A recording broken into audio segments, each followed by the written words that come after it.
Hello and welcome to your channel as they like it. Indian history की series में आज हम आपके लिए लेके आए हैं एक बहुत ही रेयर और इम्पॉर्टेंट टॉपिक। इस टॉपिक का नाम है self respect movement.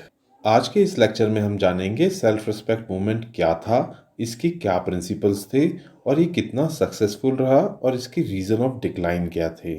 Self respect movement को स्टार्ट किया था एस रामानाथन ने इन 1921 और इसके बाद उन्होंने अपॉइंट किया था ईवी रामास्वामी को to lead this campaign.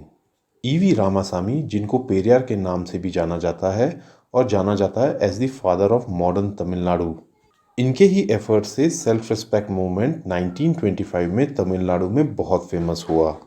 Self respect movement, जिसको कि द्राविडियन मूवमेंट के नाम से भी जाना जाता है, इसने एडवोकेट किया था equal rights for the backward caste as well as equal rights for the women.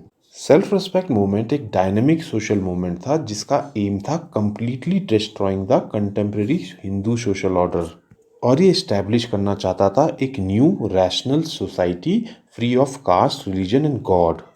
ये मूवमेंट इंस्पायर हुआ था तमिल लिटरेचर में सेल्फ रिस्पेक्ट के एम्फेसिस को देखकर, जिसको तन्मानम या सूर्या मरिदाई के नाम से जाना जाता है।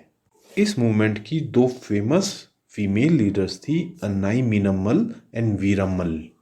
आइए अब समझते हैं क्या रीजंस थे सेल्फ रिस्पेक्ट मूवमेंट के स्टार्ट होने के। सबसे पहला रीज़न तो ये था कि ब्राह्मण्स की सुप्रीमेसी को ख़त्म करने के लिए ये मूवमेंट चलाया जा रहा था। इस समय साउथ इंडिया में ब्राह्मण्स की सुप्रीमेसी थी, including educational institutions and the government jobs. Self respect movement के स्टार्ट होने का सेकंड रीज़न था पेरियार का कास्ट सिस्टम ऑफ इंडिया पे बिलीव ना करना।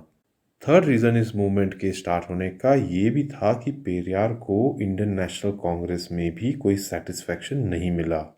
Periyar one of the greatest leaders बन चुके थे तमिलनाडु कांग्रेस पार्टी के, बट वो इंडियन नेशनल कांग्रेस से निराश हुए जब उन्होंने देखा कि वहाँ पे कुछ फॉरवर्ड कम्युनिटीज़ का डोमिनेशन है, जैसे कि ब्राह्मण्स, और इसी कारण से उन्होंने कांग्रेस पार्टी छोड़ दी इन 1925 और उन्होंने फॉर्म की एक social reform organisation in the name of self respect movement. आइए अब समझते हैं सेल्फ रिस्पेक्ट मूवमेंट के क्या ऑब्जेक्टिव्स थे। इनका फर्स्ट ऑब्जेक्टिव था dissolution of Brahmanical rule. Second objective था equal chances for weaker sections and womens in the work place. और तीसरा ऑब्जेक्टिव था resurrection of Dravidian languages including Telugu, Malayalam, Kannada and Tamil. इस मूवमेंट ने अपने ऑब्जेक्टिव्स को दो पैम्फलेट्स में बताया, जिनका नाम था नमथु कुरिकोल और तिराविताकला का लेतियम। आइए अब ब्रीफ में देखते हैं सेल्फ रिस्पेक्ट मूवमेंट की क्या फिलॉसफी थी। मूवमेंट का मानना था कि अपनी नॉलेज और विजडम को रिस्पेक्ट करना ही सेल्फ रिस्पेक्ट कहलाएगा। ये फिलॉसफी रिफ्यूज़ करती है टू एक्सेप्ट द आइडियाज़ जो कि अनसूटेबल हैं for the common sense of the people, और एडवोकेट करती है independent thinking and taking of decisions. अगर ये डिसीजंस गलत भी निकलते हैं तो भी इस फिलॉसफी का मानना था क्योंकि ये डिसीजंस इंडिपेंडेंटली लिए गए हैं, इसीलिए इनमें सेल्फ रिस्पेक्ट इन्वॉल्व है। एथिज्म सेल्फ रिस्पेक्ट फिलॉसफी का एक अभिन्न अंग है। इनका मानना था the man who created God is a fool. Periyar ने एथिज्म की फिलॉसफी को स्ट्रांगली एडवोकेट किया। आइए अब जानते हैं सेल्फ रिस्पेक्ट मूवमेंट के क्या इम्पैक्ट्स हुए। सबसे पहला इम्पैक्ट पड़ा ब्राह्मण्स पर। सेल्फ रिस्पेक्ट मूवमेंट ने डोमिनेंस ऑफ ब्राह्मण्स को अटैक किया और साथ ही अपोज किया कास्ट बेस्ड सिस्टम को। और सेल्फ रिस्पेक्ट मूवमेंट की कैंपेन के कारण ब्राह्मण्स की monopoly of power and influence धीरे धीरे इरोड हो गया। सेल्फ रिस्पेक्ट मूवमेंट ने एडवोकेट की सेल्फ रिस्पेक्ट मैरिजेस। ये वो मैरिजेस हैं जो कंडक्ट की जाती थी विदाउट द प्रेजेंस ऑफ ब्राह्मण प्रीस्ट। इनफैक्ट ये आस्पेक्ट सेल्फ रिस्पेक्ट मूवमेंट का सबसे important aspect as well as सबसे इम्पॉर्टेंट अचीवमेंट है। इसी कैंपेन के चलते वेडिंग्स होने लगी विदाउट प्रीस्ट और इनफैक्ट इंटरकास्ट मैरिजेस भी इंक्रीज हो गई। मूवमेंट ने intercaste marriages and inter religious marriages को भी प्रमोट किया। इस मूवमेंट के चलते ही तमिलनाडु देश का पहला स्टेट बना जिसने अलाउ की Hindu weddings without the presence of ब्राह्मण प्रीस्ट, और इस कारण से इंटरकास्ट मैरिजेस और इंटर रिलीजियस मैरिजेस भी इंक्रीज हुई। आइए अब समझते हैं सेल्फ रिस्पेक्ट मूवमेंट के feminist principles. Self respect movement की एक यूनिक बात थी इसके फेमिनिस्ट प्रिंसिपल्स।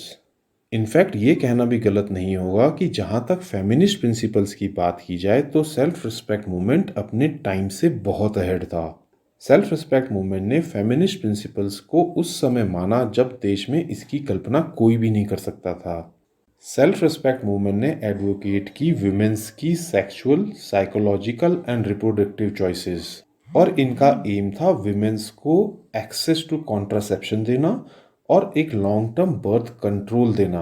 मूवमेंट ने एडवोकेट किया था equal rights for women to choose their relationship, divorce and remarry. इस मूवमेंट के कुछ और इम्पॉर्टेंट सिग्निफिकेंस इस बात से समझी जा सकती है कि कई होटल्स में ब्राह्मण होटल को लिखने के बजाय वेजिटेरियन होटल लिखा जाने लगा। लोगों ने विद प्राइड अपना कास्ट नेम लिखना बंद कर दिया और म्यूनिसिपल काउंसिल्स में separate seat for Harijan members को भी एबॉलिश कर दिया गया। आइए अब देखते हैं कि सेल्फ रिस्पेक्ट मूवमेंट क्यों डिक्लाइन कर गया। One of the important reasons for the decline कि इस मूवमेंट ने अपने आप को तमिलनाडु में ही रेस्ट्रिक्ट रखा। दूसरा रीज़न इसके फेलियर का था कि इस मूवमेंट का डीप फेथ था रैशनलिज्म में। इस कारण से ये हिंदू कम्युनिटी को अट्रैक्ट नहीं कर पाया। ये मूवमेंट एक्सट्रीमली क्रिटिकल रहा हिंदुज़म के लिए as well as the philosophy of God. इस मूवमेंट ने रिजेक्ट किया रामायण, महाभारत और कई सारे पुराने ग्रंथों और वेदास को। तीसरा रीज़न इसके डिक्लाइन का था shifting of the movement's ideology. हालांकि पेरियार ने ये movement as a social reform movement start किया था, लेकिन ये कैंपेन धीरे धीरे पॉलिटिकल बन गई। कुछ और रीजंस भी थे इनके फेलियर के, जैसे कि rising popularity of Congress party, improper representation of Dalits in the movement and the image of justice party. तो दोस्तों ये थी हमारी coverage regarding self respect movement, जिस पे मटेरियल रेयरली कहीं मिलता है। अगर आपको ये वीडियो पसंद आई हो तो हमारे चैनल को लाइक एंड सब्सक्राइब करें। साथ ही इंस्टाग्राम और टेलीग्राम से जुड़ें, जहाँ की हम डेली फ्री PDF और फ्री क्वेश्चन बैंक देते हैं। Thank you.